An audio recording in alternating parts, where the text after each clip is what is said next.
Chicago, 1969. 12,000 fans packed into the venue, screaming for Jimi Hendrix.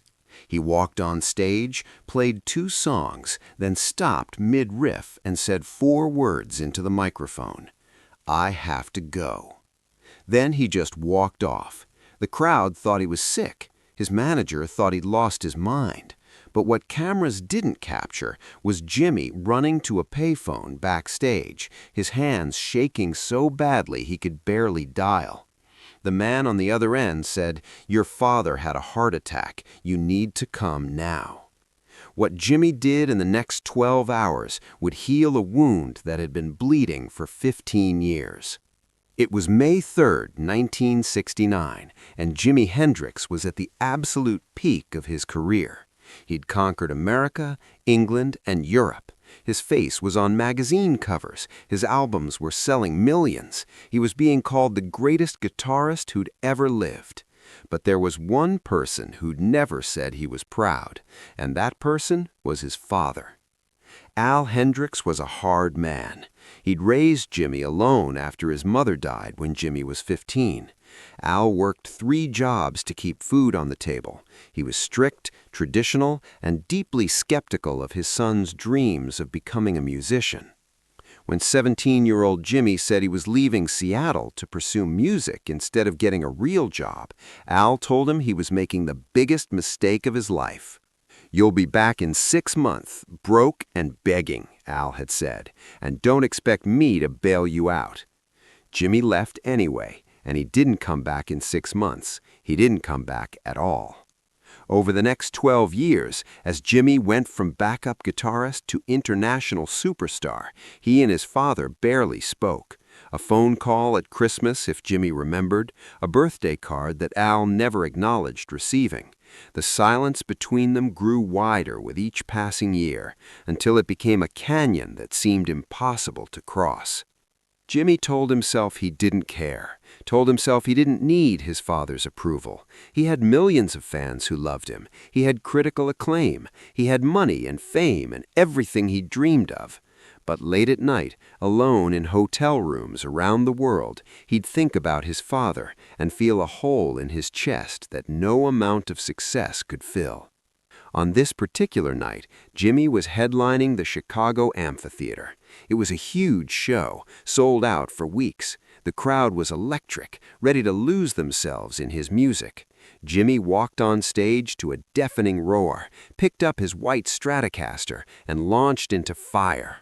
The crowd went insane. Jimi was on fire himself, his fingers dancing across the fretboard with that supernatural ease that made other guitarists weep. He followed with Foxy Lady, getting the whole venue on their feet, dancing and screaming. This was what Jimi lived for, this moment when 12,000 people forgot their problems and just existed in the music. He was about to start the 3rd song when he saw his road manager, James, frantically waving from the side of the stage. Jimi tried to ignore him. You don't stop a show for anything. But James kept waving, his face showing something Jimi had never seen there before: genuine fear. Jimi held up a hand to the band, signaling them to pause. He walked to the edge of the stage, guitar still strapped on, and leaned down. James handed him a folded piece of paper. Jimi opened it and read, "Your father had a heart attack. St. Vincent Hospital, Seattle. It's serious. They said call immediately." For a moment, Jimi just stood there, paper in his hand, the crowd starting to murmur behind him. His father, the man who'd never said he was proud, the man who'd told him he'd fail, the man who Jimi had been trying to prove wrong for 12 years. And now he was dying. Jimi walked back to the microphone. The crowd fell silent, sensing something was wrong. He looked out at 12,000 faces, all waiting for him to do what he did best, all waiting for the magic. "I'm sorry," Jimi said, his voice catching. "I have to go." Then he took off his guitar, handed it to Noel, and walked off stage. The crowd erupted in confusion. People were shouting questions. The promoter came running backstage, red-faced and screaming about contracts and refunds. Jimmy's manager was demanding to know what was happening, but Jimmy just kept walking, past all of them, to the payphone near the dressing rooms. His hands were shaking so badly he could barely get the coins in the slot. He dialed the hospital in Seattle, gave them his name, asked for his father's room. The nurse who answered said, "Are you family?" "I'm his son." "Hold, please." 30 seconds felt like 30 hours. Then a doctor came on the line. "Mr. Hendrix, I'm Dr. Morrison. Your father had a severe myocardial infarction about an hour ago. We've stabilized him, but the next 24 hours are critical. He's asking for you." Those 4 words hit Jimmy like a physical blow. He's asking for you. His father, who hadn't spoken to him in over a year, was asking for him. "I'm in Chicago. I can be there I don't know, how do I get there?" "There's a red-eye flight that leaves O'Hare at 11:45 p.m. If you can make that, you'll be here by morning." Jimmy looked at his watch. It was 10:15. The airport was 45 minutes away and good traffic. "I'll be on it." He hung up and turned to find James standing there. "I need to get to O'Hare now." "Jimmy, the promoter is losing his mind. You have to at least go back out and explain." "My father is dying. Get me to the airport or I'm stealing a car." James saw something in Jimmy's face that told him this wasn't negotiable. "Let's go." They ran out the back exit to where the tour van was parked. James drove like he was trying to qualify for NASCAR, weaving through Chicago traffic, running red lights, while Jimmy sat in the passenger seat, still wearing his stage clothes, his mind racing. What was he going to say to his father, the man who'd kicked him out, the man who'd never acknowledged his success, the man who'd raised him with such impossible standards that nothing Jimmy did was ever good enough, but also the man who'd worked 3 jobs to keep him fed, the man who'd taught him his first chords on a beat-up acoustic guitar, the man who'd cried at his mother's funeral and tried so hard not to let Jimmy see. They made it to O'Hare with 20 minutes to spare. Jimmy bought a ticket with cash, didn't bother with luggage, and ran to the gate just as they were about to close the door. He collapsed into a window seat, still wearing his purple stage shirt and leather pants, and tried to breathe. The flight was 5 hours. Jimmy didn't sleep. He just sat there, staring out at the darkness, thinking about all the things he'd never said to his father, all the times he'd wanted to call and didn't, all the awards he'd won that he'd wished his father could have seen. The plane landed in Seattle at 6:30 a.m. Jimmy grabbed a cab and gave the driver a $100 bill. "St. Vincent Hospital, as fast as you can." He arrived at 7:15 a.m., ran through the lobby to the cardiac unit, and found the nurse's station. "Al Hendrix, I'm his son." The nurse looked up, recognized him immediately, but was professional enough not to react. "Room 412, he's awake. The doctor said you should prepare yourself. He's very weak." Jimmy walked down the corridor, his footsteps echoing on the linoleum. Each step felt heavier than the last. When he reached room 412, he stood outside the door for a full minute, just breathing, trying to gather the courage to walk in. Finally, he opened the door. His father looked so small in that hospital bed. Al Hendrix had always seemed larger than life to Jimmy, strong, imposing, unbreakable. But the man in the bed was 72 years old, hooked up to monitors and IV lines, his face gray and sunken. He looked fragile, human, mortal. Al's eyes opened when he heard the door. He looked at Jimmy, and for a moment neither of them spoke. Then Al said, in a voice barely above a whisper, "You came." "Of course I came," Jimmy said, moving to the chair beside the bed. "Did you think I wouldn't?" "I didn't know. We haven't exactly—" Al trailed off, too tired to finish the sentence. Jimmy sat down, looked at his father's hand lying on top of the white sheet, and made a decision. He reached out and took it. Al's hand was cold, the grip weak, but it tightened around Jimmy's fingers. "I'm sorry," Al said suddenly. Jimmy looked up, surprised. "For what?" "For everything. For being so hard on you. For not believing in your music. For not telling you—" Al's voice broke. for not telling you how proud I am." Jimmy felt tears streaming down his face. He didn't bother wiping them away. "Dad, let me finish," Jimmy interrupted, his voice urgent despite its weakness. "I need to say this. I was wrong about everything. You were right to follow your dream. And you didn't just follow it, son. You became something I couldn't even imagine. I see your face on magazines. I hear your songs on the radio. People stop me on the street in Seattle and say, 'Are you Jimi Hendrix's father?' And I say yes. And they tell me how much your music means to them, how it changed their lives." Al paused, breathing heavily, but he wasn't done. "I was scared, Jimmy. That's the truth.